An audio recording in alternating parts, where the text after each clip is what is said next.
Donc on va ouvrir un fichier brut, donc je vais aller dans ouvrir, j'ai plus d'éléments récents, vous voyez, puisque j'ai tout réinitialisé. Donc on va aller chercher, hop, Affinity, bien débuté, source, ce fichier DNG, on va cliquer sur Open, puisque on va lui demander de l'ouvrir, et automatiquement l'interface va changer, parce qu'il aura détecté que c'est un fichier brut. Vous voyez en haut, chargement de un document, et boum, j'ai mon fichier brut qui vient de s'afficher, et mon interface qui se relook pour quelque chose qui ressemble, évidemment, vous l'avez compris, très fortement à Camera Raw. On va retrouver tous les réglages sous forme d'onglets, dont notamment basique et objectif, qui sont ceux qui vont vraiment donner un look à votre photo. Détail, c'est tout ce qui va être l'accentuation, la réduction du bruit et l'ajout de grains. Et on a la même chose pour ton, pour courbe, noir et blanc, séparation de ton. Donc c'est pas exactement le même vocabulaire que Camera Raw, mais ça fait exactement la même chose. Et on a ensuite des outils de retouche locale, notamment pour évidemment corriger les petits défauts sur la peau et ce genre de choses. Donc ici, une fois qu'on a fait un réglage, ce qu'on doit faire, c'est cliquer sur développer, qui correspond en termes Adobe à je passe de Camera Raw à Photoshop. Sauf qu'ici, on est passé de Affinity à Affinity. Mais on est passé de l'interface développement de fichiers bruts à l'interface retouche photo trucage. Donc tout ça se fait dans le même logiciel. Je vais fermer l'autre document que j'avais créé et je ne vais pas enregistrer. Donc une fois que je suis dans Affinity, il faut savoir que le DNG n'a pas été altéré, bien entendu, et si je veux enregistrer une copie de ce travail, je fais tout simplement un fichier enregistrer, et je vais enregistrer un fichier .af photo. Sachez que tout ce que vous faites dans Affinity peut être exporté au format PSD, et à 95% de tout ce que vous faites va pouvoir être sauvegardé, même d'ailleurs dans Affinity, pardon, 100% de ce que vous faites va être sauvegardé dans le PSD. Je ne suis pas tombé sur des cas de figure, à part les filtres en live qui ne passent pas dans Photoshop, mais Photoshop va les détecter, il y aura juste un petit avertissement à l'ouverture. Donc on va le faire juste pour vous montrer que ce soit vraiment évident pour tout le monde. Donc je vais faire une retouche et je vais mettre par exemple un calque de réglage. On va mettre ici une petite désaturation pour faire un léger effet sépia, et on va faire un niveau et on va resserrer légèrement le contraste. Voilà. Donc j'ai trois calques, le calque de base et de calque de réglage. Évidemment, le calque de réglage est associé à un masque, comme vous le voyez ici. Donc si par exemple, je ne veux pas désaturer la bouche, ce que je vais faire, c'est que je vais zoomer sur la bouche. On va prendre le pinceau avec B, et vous voyez ici l'effet de mon pinceau qui s'affiche en prévisualisation, donc ça c'est plutôt cool. On va mettre une dureté à 9%, autour de 0 en gros, pour avoir un contour assez diffus. On va prendre une brosse un peu plus grande. Voilà, et je vais peindre en noir, ce qui a pour effet de dire au réglage de ne pas s'appliquer à cet endroit, donc c'est exactement le même fonctionnement que Photoshop.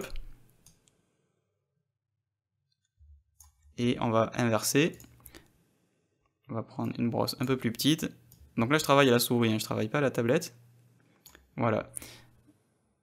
Et on va dézoomer, et donc on a bien un masque associé sur notre calque de réglage qui dit à cet endroit tu ne désatures pas et tout le reste tu désatures. Donc ce truc là je peux faire fichier enregistrer, ça va enregistrer le AF photo, et si je vais dans fichier et qu'ensuite je dis exporter, je vais avoir l'option, vous le voyez, de faire un PSD où on va lui dire conserver la précision, c'est-à-dire qu'il faut qu'il soit le plus précis possible au niveau des réglages qui sont faits, de conserver un maximum de choses. On va lui dire exporter, on va le mettre au même endroit. Et d'ailleurs, pour que ce soit plus facile à retrouver,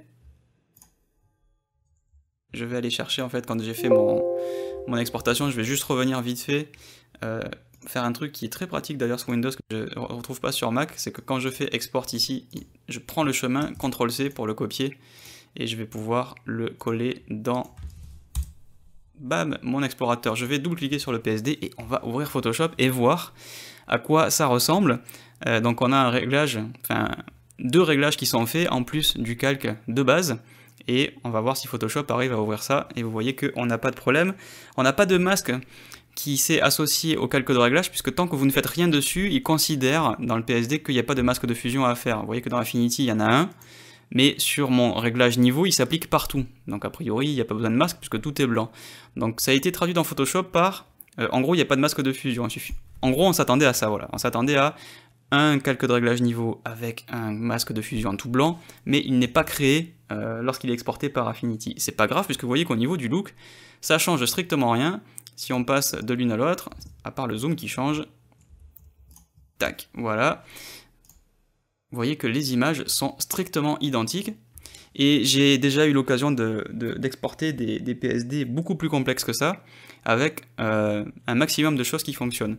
Donc si ensuite je vais dans par exemple Effet, ici vous voyez que quand j'applique un flou gaussien, et que j'augmente le rayon, vous voyez que l'effet se fait, et on l'applique en temps réel en fait. Il n'y a pas de, comme dans Photoshop, appliquer l'effet, et ensuite il s'applique en dur, et puis on peut plus revenir en arrière. Ou alors il faut faire un objet dynamique, et là aussi il se recalcule à chaque fois. Là c'est fait vraiment en live, et ça c'est quand même fou. Et c'est là que d'ailleurs le processeur graphique travaille. Donc on va fermer le document dans Photoshop, et on va voir comment un truc comme ça pourrait se traduire dans Photoshop. Comment il va se débrouiller pour enregistrer un PSD, qu'est-ce qu'il en fait? Ce qu'il pourrait faire, c'est convertir ça en objet dynamique avec un flou gaussien appliqué dessus de 67,6. En termes photoshopiens, entre guillemets, c'est comme ça que ça se traduirait. Donc on pourrait faire un fichier exporter, PSD, et on va lui dire conserver la précision, pour que c'est l'aspect qui prime, et conserver la modification, ce serait peut-être faire en sorte qu'on puisse le modifier avec un objet dynamique. Normalement, il a moyen de faire les deux, s'il est assez intelligent. Il a moyen de dire, ben, je vais faire un objet dynamique sur l'arrière-plan sur lequel je vais coller un flou gaussien. Comme ça, tu peux le retoucher quand tu veux, et ça a sensiblement le même look. On va voir comment ça se traduit. Est-ce qu'il fait un objet dynamique ou pas? Peut-être qu'il va carrément aplatir l'arrière-plan avec un flou appliqué, entre guillemets, comme on dit, en dur. Donc on réouvre l'image, et vous voyez que c'est ce qui vient de se produire. On a ici un flou gaussien qui a été appliqué sur cette image en dur, il n'est pas éditable. Donc c'est l'aspect qui a été préservé. Si on vient dans Affinity et qu'on lui dit maintenant exporter et conserver la facilité de modification, est-ce qu'il va à la place créer un objet dynamique qui du coup rendrait le PSD incompatible avec des versions antérieures à CS6, mais ayant la curiosité de voir si ça change quelque chose. Si c'est pas le cas, c'est dommage, ça veut dire qu'il y a encore un tout petit peu de travail à faire pour rendre les choses compatibles, mais croyez-moi, j'ai eu des PSD de retouches de mode assez avancés, avec pas mal de trucs dedans, et il avait quand même bien géré son truc. Vous voyez qu'il n'y a aucune différence à ce niveau-là, donc là par exemple, si on voulait pouvoir faire des modifications, il aurait fallu que le PSD écrit par Affinity puisse se transformer avec par exemple un objet dynamique. C'est en ça que je l'aurais traduit, mais j'imagine que pour le reste, pour tout ce qu'on a là, c'est pas évident. Ici, ce que l'on trouve en fait, ce sont les équivalents des effets et des styles dans Photoshop, par exemple, ombre externe, lueur externe, contour, etc. Donc si je fais par exemple une sélection, et on va faire une légende, tac, on va faire un petit rectangle comme si je voulais écrire, alors j'ai fait ça directement sur le calque, c'est pas très malin, on va créer un nouveau calque, et on va créer, voilà, on a notre calque. Donc ce truc là, si je veux faire un contour dessus, avec un rayon de par exemple 4,3 pixels, ça c'est un effet dans Photoshop. On va l'enregistrer là aussi en PSD, et on va voir s'il applique en dur le contour, ou si il va avoir l'intelligence de nous faire un effet qui du coup va être modifiable, ce qui est le cas dans Affinity. Et après on va essayer de voir comment retoucher cette photo en faisant une séparation de fréquences, puisque c'est quelque chose qui existe dans Photoshop, mais il faut se donner un tout petit peu plus de mal. Vous allez voir que dans Affinity c'est quand même très simple. Donc ici on a bien notre rectangle rempli de beige, et on a bien un effet qui correspond au contour. Donc là, il a eu l'intelligence de rendre la chose éditable et ne pas l'appliquer en dur. Donc on a quand même vraiment une bonne compatibilité entre Affinity et Photoshop. Donc si c'est quelque chose qui vous stressait, là je viens de vous montrer 2-3 passerelles qui devraient vous rassurer pour votre travail. Donc évidemment enregistrer en .af photo, donc enregistrer dans le format natif, mais vous pouvez communiquer avec le monde extérieur, il n'y aura pas de problème. Donc on va enlever tout ça, c'était juste pour vous montrer la passerelle et faire quelques manipulations dans l'interface. On va voir maintenant une séparation de fréquences sur ce portrait, et vous allez voir que c'est quelque chose qui est vraiment extrêmement simple dans Affinity Photo. Donc on va pas revoir comment on fait dans Photoshop, j'ai des tutos là-dessus, j'en ai notamment un qui est gratuit sur tuto.com et YouTube. Donc vous pouvez le regarder si vous ne savez pas faire une séparation de fréquences, vous tapez Julien Ponce séparation de fréquences Photoshop et vous allez tomber dessus. Donc en gros dans Photoshop il faut dupliquer le calque, il faut faire un image appliquer, il faut en mettre un en lumière linéaire, enfin ça prend 2 minutes hein, quand on a l'habitude, mais ça se fait pas tout seul quoi. Bon là ça se fait tout seul, on va dans filtre et on lui dit séparation de fréquences, bam. On a cette ligne ici qui pour chaque effet que l'on applique, on va avoir la possibilité d'avoir un avant et un après, et ici une différence entre couche du dessous et couche du dessus. Donc là c'est la basse fréquence. Donc ce qu'on doit faire sur la basse fréquence, c'est arriver à je l'ai appliqué comme un imbécile. On va revenir en arrière et je vais juste faire un séparation de fréquence sans l'appliquer. Voilà. Donc là, il faut que la lumière soit diffuse et là, il faut garder les détails. En l'occurrence, le réglage que j'ai là, en fait, il est bien. Je suis tombé dessus. Le réglage par défaut pour cette photo, il marche très bien, c'est-à-dire qu'on a suffisamment de détails et on n'a pas complètement flouté l'image. Donc en gros, ce que ça fait, c'est que ça reproduit l'image avec une couche sur laquelle on va avoir la lumière et une couche sur laquelle on va avoir les détails. Ça veut dire que quand on modifie les détails, on ne touche pas la lumière et inversement. Donc ensuite, tout comme dans Photoshop, il faudrait prendre le lasso, il faudrait faire un contour progressif, et vous voyez qu'on a aussi la glissière ici, contour progressif, qui fonctionne comme dans Photoshop, c'est-à-dire on clique et on glisse de gauche à droite. On va pouvoir ensuite faire un coup de lasso, et là aussi, quand on va appuyer sur Q, on va avoir le Quick Mask et on voit que ma sélection, elle est diffuse. Ça, c'est exactement pareil que Photoshop, donc c'est quand même vraiment cool. Quelqu'un qui sait faire une séparation de fréquence et une retouche de portrait dans Photoshop va du coup savoir la refaire dans Affinity. Il suffit juste que je vous montre là, c'est filtre, séparation de fréquence, et tout le reste est identique, donc ça c'est vraiment cool.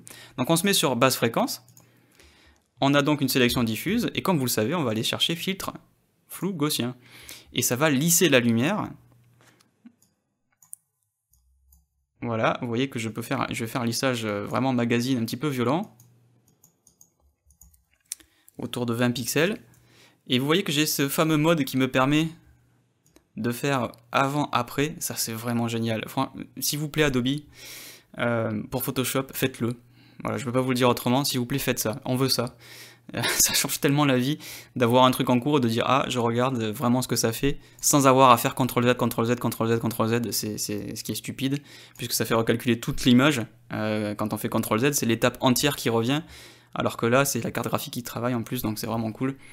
Donc je vais mettre appliquer et on va pouvoir lisser notre lumière. Et on va faire CTRL-ALT-F, qui est le même raccourci que CC 2017, puisque vous savez que dans 2017, CTRL-F, ce n'est pas le dernier filtre appliqué, c'est Recherche, qui est une nouvelle fonction de 2017. Mais en gros, le raccourci est identique, et vous voyez que je peux lisser la lumière. Et là, on a une peau qui commence à être vraiment très très lisse, trop lisse, mais comme j'encode en H264 pour le tuto, chez moi sur l'écran c'est un peu trop lisse, mais peut-être que chez vous ça devrait aller. Voilà, je suis obligé de forcer toujours un petit peu le trait dans les tutos pour que je sois sûr que vous voyez bien les choses. Donc voilà en fait à quoi ça ressemble maintenant. Si je reviens à ce que c'était au tout début, on peut revenir ici à la séparation de fréquences. Donc ce que je peux faire accessoirement, c'est aussi faire un snapshot comme on dit, donc un instantané, c'est exactement la même chose que Photoshop. Donc il suffit d'aller dans ajouter un instantané et je vais mettre sepfrec qui veut dire séparation de fréquence. Donc voilà l'étape au terme de la séparation de fréquence. Donc voilà le avant sur la peau et voilà le après. Donc on a fait une séparation de fréquence exactement comme dans Photoshop, mais on l'a fait plus vite. Et le logiciel est vraiment très réactif sur les grosses images comme ça. C'est, je pense, le point fort en fait. Il faut pas vouloir prêter, à mon avis, des prétentions de Photoshop killer. Je l'ai beaucoup vu dans la presse parce que c'est très racoleur. Affinity Photo n'est pas un Photoshop killer. Il fait de la retouche photo et du trucage photo comme Photoshop, aussi bien que Photoshop. Et à mon sens, il le fait mieux. Pas dans le sens où visuellement ça va être mieux, parce que ça c'est à vous, l'artiste, de faire en sorte que ce soit mieux. Mais mieux parce que ça va être un peu plus rapide, c'est-à-dire qu'en gros, le logiciel est moins lourd. Par contre, il y a plein de choses que fait Photoshop et que ne fait pas Affinity Photo. Mais là, on parle vraiment de photographie pure. Photoshop peut être utilisé pour le web, pour la 3D, pour l'architecture, pour l'impression 3D, tous ces trucs-là. Affinity Photo va pas forcément aussi bien les gérer, puisqu'il y a plein d'outils qui vont manquer. Il n'y aura pas par exemple les artboards dans Affinity Photo, il n'y a pas la preview pour voir une maquette que l'on ferait pour une application mobile directement sur son téléphone. Bon, tous ces trucs-là sont très gadgets pour les photographes purs et durs qui ne font que de la retouche photo, mais Photoshop, bien qu'il s'appelle Photoshop, est beaucoup plus que ça maintenant. Et j'ai envie de dire, c'est bien et c'est pas bien à la fois. Si vous ne voulez faire que de la photo, ça peut être embêtant d'avoir tous ces trucs-là au milieu, et entre guillemets de payer pour un logiciel qui fait une tonne de trucs dont vous n'avez pas besoin. Affinity Photo se concentre sur la retouche photo et il le fait très bien, et il le fait évidemment à un prix qui est inférieur, puisque pour 50 €, vous n'avez pas besoin de vous abonner, vous l'achetez une fois, et il y aura une version majeure tous les 1 an et demi, 2 ans. Si vous comptez en termes de Creative Cloud qui se met à jour tous les 12-18 mois, en termes de version majeure, j'entends,